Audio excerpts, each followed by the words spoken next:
So let's now turn to computing our favorite example of an L2 space, which is the L2 space of real or complex valued functions on the circle.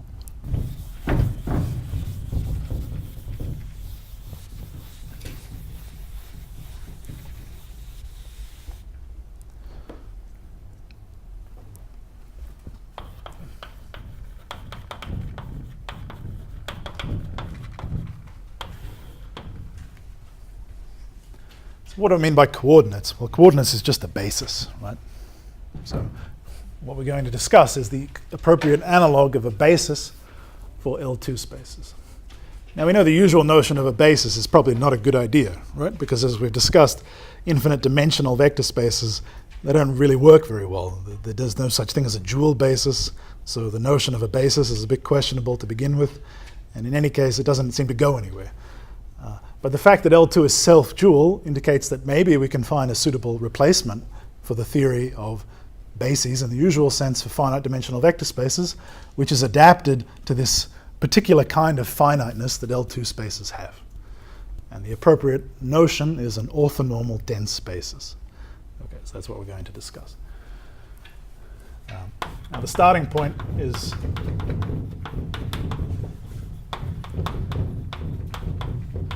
this fact.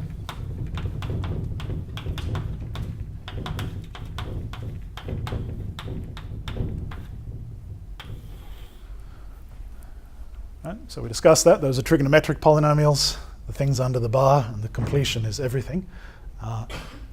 Okay, so in principle, that seems to tell us that we know a lot about continuous real-valued functions on the circle, right? We can approximate them by such linear combinations. That seems like a pretty strong piece of information. But when you actually start trying to use that to do anything, you'll find that it tells you close to nothing of practical value, right? Because you don't know how to determine in some reasonable way the actual sequence of trigonometric polynomials converging to your function. And I set up this whole discussion of L2 spaces as a kind of remedy to that problem, and I suggested that integrals, so combining the integral over the circle with this function space suitably, would resolve that issue. So now I try to fulfill that promise. Now the first step is to ditch the real numbers. So we're going to switch to this. So for the usual reason, right, it's awkward to deal with trigonometric functions separately, that is sine and cosine.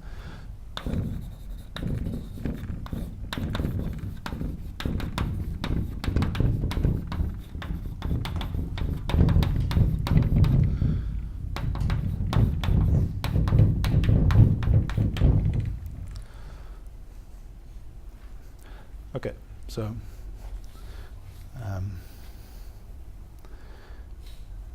and spans a dense subspace.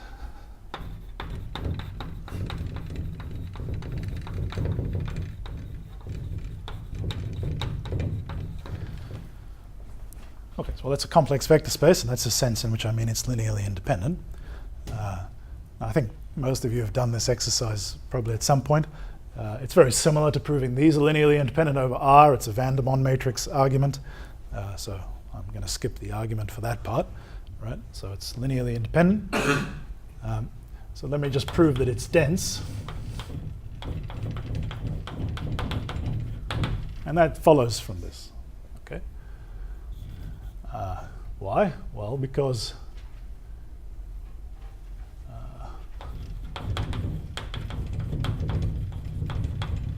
take the span of all those guys in this function space. Well, the usual expression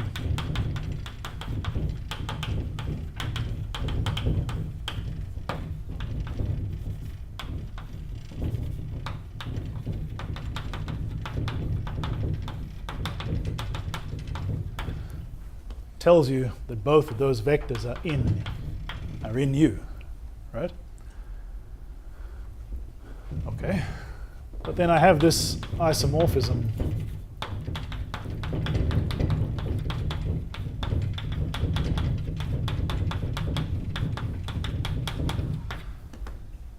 this just takes a function f and sends it to its real part and its imaginary part. And as a consequence of the general yoga about compact open topologies, we know this is not just a bijection. I mean, it's a bijection by the definition of the product. I mean, C as a topological space is just R cross R. Right? Okay, so that's a bijection. That's for free, but it's also a homeomorphism. And what does that tell me? Well, let A be the set which is, well, let me just write it up there. So let this set be A. Okay, 1 together with all the trigonometric functions indicated there. So that's a subset of this space. And we know it's dense. And we know that if you take the product of dense subspaces, it's dense.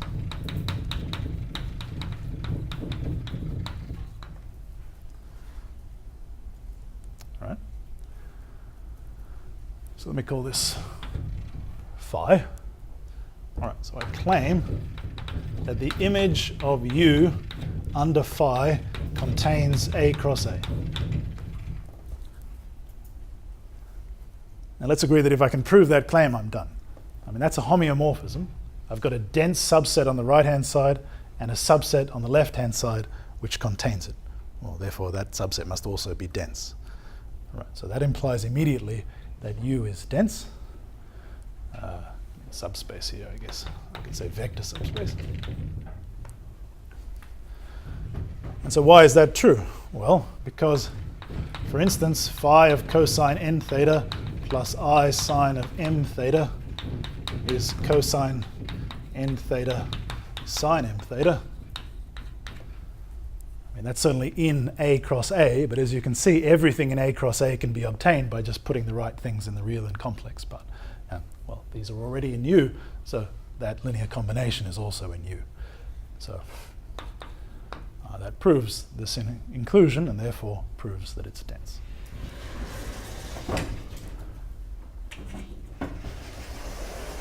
All right, so that was the quick upgrade of the real valued statement to a complex valued statement. Now, what we're going to do is then express an f in CTS S1C in terms of this basis in a sort of algorithmic way using integrals. And then if we like, we can take the real part and get back the desired sequence of trigonometric polynomials converging to a real valued function. But it's more convenient to work at the complex level.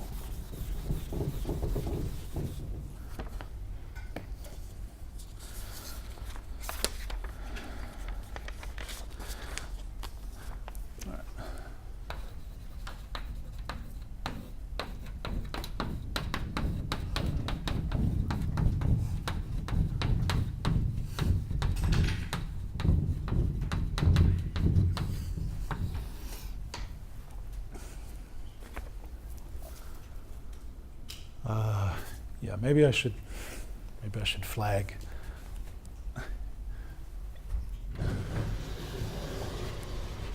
No. What topology am I referring to here? Compact open. Yeah, right. Or if you like, it's the topology coming from the infinity norm. All right, why is that? Well, because this was ultimately based on the fact that A was dense in there, but I know that with respect to the compact open topology. That was a consequence of Stone-Weierstrass, right? So when we proved that, we had no idea about L2 norms or anything like that. So certainly that's a statement about the compact open topology. So that might seem like it's for free somehow, but there's still one little thing we have to fix, which is that in principle we know something about density of this with respect to the infinity norm, but when I write this kind of statement, I mean, I must be talking about the topology here, and the only reasonable thing to be talking about there is the L2 norm. Okay, so that of course means with respect to the norm present on that normed space, which is the 2 norm. All right, so there's something, I mean, not very much, but something a little, so something we have to prove. Okay, so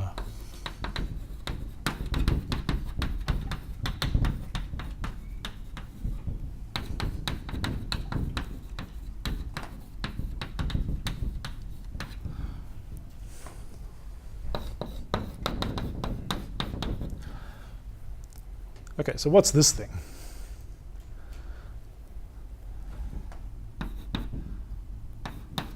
So we claim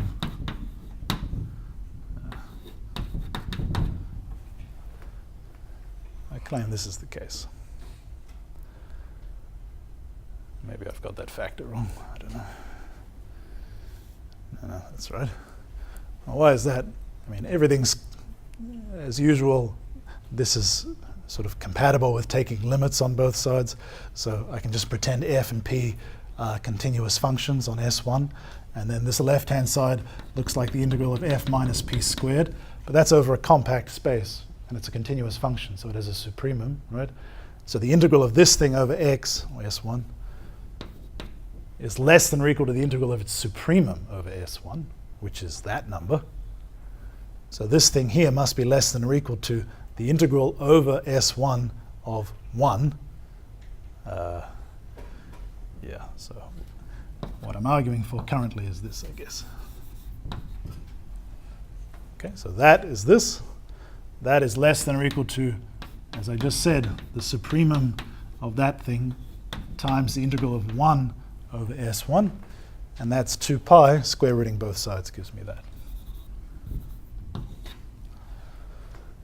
Okay, so I know density with respect to the infinity norm, but that implies it for all the other ones, right?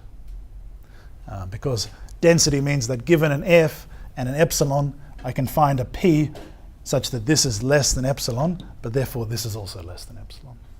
Okay, so that proves this.